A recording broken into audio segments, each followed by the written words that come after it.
All right, let's talk some Ja'Marr Chase, why don't we, as one of the more fun guys to make film studies on. And man, this guy just wins in so many different ways, doesn't he? I mean, last year it was all seemingly downfield go routes against one-on-one. This year it's been, teams aren't doing that as much, like they're doing what you see on the screen, having two safety deep coverages, and so those things aren't quite as available for him, but that hasn't slowed down his production. It's just changed how he gets it, where this play is a very simple play.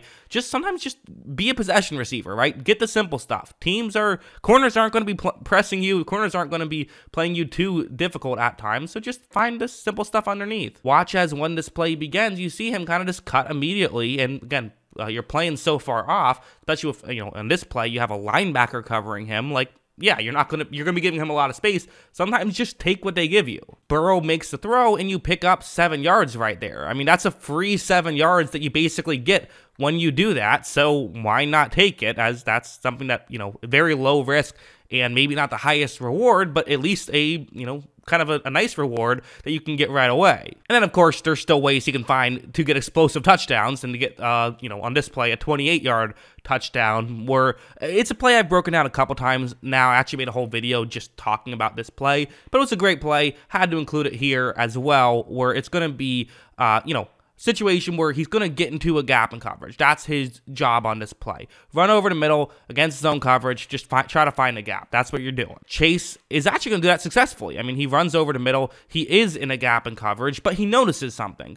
Again, it was cover 3 zone. The safety on this play, because there's only one safety, look at how far over towards the top of the screen he is. I mean, he's currently standing on the 0 of the 10 right here. He is on the numbers. So for Chase, he's saying, wait a second.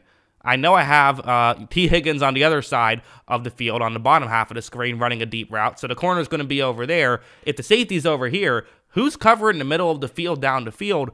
Nobody. So he could just stay where he's at, make the catch, and then try to run there. But at that point, someone will come over. He won't get a touchdown on the play. He wants a touchdown. So watch him instead just turn downfield. That's completely just Ja'Marr Chase doing stuff. Give credit to Burrow for noticing it. But that's just Chase and Burrow kind of making magic happen right there. That was not by design. The first part, him getting open, was by design. That was just him finding a way to make a play. Really clever play. Really just smart awareness. That's a high football IQ type play right there. You also have stuff like this, where it's going to be just a cover 0 for Buffalo, which, gotta be honest, why? Why are we doing this, Buffalo? Why are you leaving Tre'Davious White one-on-one against Ja'Marr Chase, who Tre'Davious White, again, I've said this a lot on this channel, but Tre'Davious White, great corner, very good, came back from injury this season and has not played great so far, and they've kind of still used him as a number 1 corner. I don't know why. I don't think he's that guy right now, but no one is that guy who can cover Chase one-on-one. Look at what Chase did to Ramsey in the Super Bowl, right?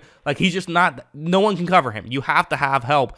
And in this situation, it's a key 3rd down. The Bengals have to get to the 10-yard line, which is a little bit hard to see in the snow, but you can kind of make it out where it's at. For Joe Burrow, I mean, Joe Burrow has no decision to be made here. Joe Burrow has completely made up his mind the second he looked over and saw, oh, it's cover 0. And again, Buffalo's showing cover 0. It's not a surprise cover 0. This is what they're basically saying to Cincinnati, hey, this is what we're probably going to do. So watch how when it happens, yeah, sure, you get pressure quickly. Joe Burrow is going to get rid of the ball even quicker. Joe Burrow wants to get rid of the ball quickly in this spot. And again, if Tre'Davious White can run up and make a play, this can work, but that's what you're relying on. You're relying on a corner who still isn't 100% to be able to run up and tackle Ja'Marr Chase. Ja'Marr Chase is one of the most untackleable players in football, and you're relying on a key 3rd down. That's what you want to have happen. That's the play that you feel you have a chance to make work. But again, it's difficult because if you go back in the zone or something like that, well, the Bengals can pick you apart that way with Tyler Boyd or T. Higgins or Hayden Hurst or even Ja'Marr Chase. But instead, in this spot, you see Burrow hit Chase, and Chase is just so good at making guys miss. Chase nearly found a way to get a touchdown out of that. Good stuff from Ja'Marr Chase, obviously, but it's almost like you got to respect Chase a little bit more. I think that's the one thing we learned last year is teams wouldn't respect him and it would massively backfire. Definitely have to make sure you're respecting Ja'Marr Chase or it will come back to bite you. This play is another interesting one where it's going to be it's a screen pass. Okay, simple enough. Weirdly, Ja'Marr Chase is currently lined up as a halfback on this play. Again, give credit to Zach Taylor, who, my criticism of him early on in his career was, I thought his offense was at times very bland. It gets a lot less bland this season. I feel like every year he gets a little bit better and better as a coach. Hey, coaches can get better too, so give him credit for this play call. Why not? Because it's a smart one. Part of the value of having Ja'Marr Chase as a halfback is, again, gets less attention from there, although in this spot, Buffalo is still going to play this smart. Watch as when Burrow runs a play action, hits Ja'Marr Chase, you have a safety coming in, making sure that he is not going to just let Ja'Marr Chase get this easy completion, or the completion's there, but get a easy first down, right? And that's Jordan Poyer, who is a very good safety. He definitely can find ways to, come in and make plays. So again, if this is any other wide receiver, you're thinking, okay, about to get tackled, maybe you're lucky to gain a yard or two on this play. Maybe you'll get a couple more, but this is not a great situation. But for Ja'Marr Chase, it's not just that he can win in these spots and make guys miss.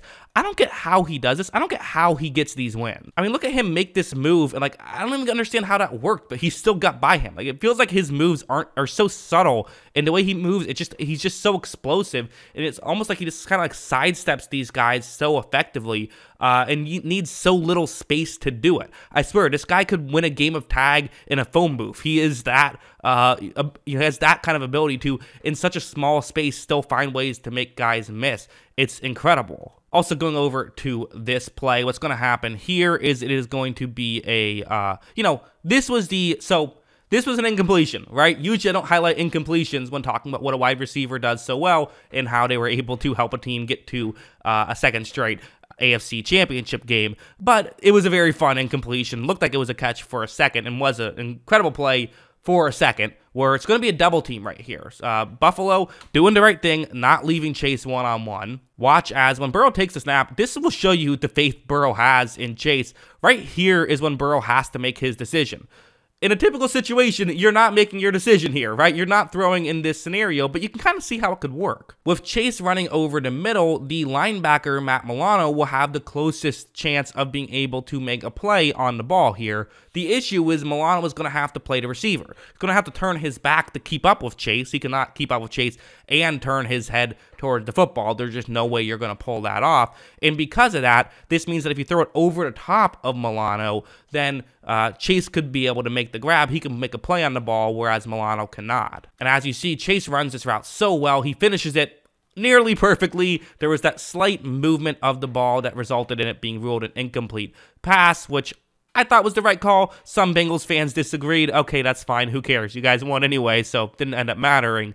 But kind of goes to show just the incredible talent he has. Also the, incredible trust Burrow has in Chase. And again, why wouldn't he? The guys have won a, national championship together. They nearly won a Super Bowl together. Who knows? They might win a Super Bowl together in, a couple weeks from now. So it is, again, he's such an important factor of this team, and it's so fascinating to see how, what he did his first year as a vertical threat was unlike anything I've ever seen. Even Justin Jefferson had an incredible first year, but it was a lot of different stuff, a lot of over the middle kind of these play action things that he was able to build off of, and then the occasional just, winning one-on-ones on the outside. Chase won so many one-on-ones on the outside. Kind of felt like, well, where can he go from here? Well, by doing the other stuff, by basically forcing teams into double teaming him every single play, forcing teams into having a safety over top of him every single play, and still finding ways to get a ton of yards. He's one of the most uncoverable players in football, and he's part of why they're going back